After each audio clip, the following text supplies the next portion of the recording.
បានឃើញស្រីល្អស្អាតដូចកែណោពីសុធាហើយក្តីក្រត់តែគាត់អត់គុណណានាចង់បានពុំងារមករួមមើប្រាលោកតាខ្ញុំដាំថាបាននាងឯណាដងប្រស្នាបាន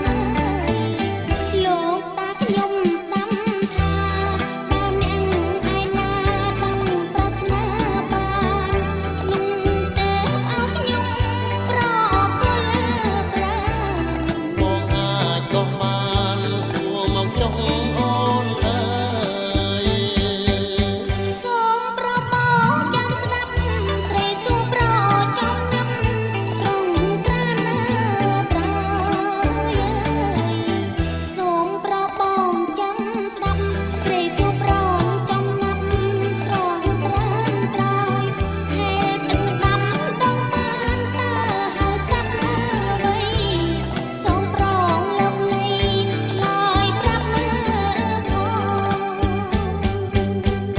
បងសូមឆ្លើយប្រាប់ពុំងារសត្វនោះគឺសត្វទីណានួនណាល្អអើយ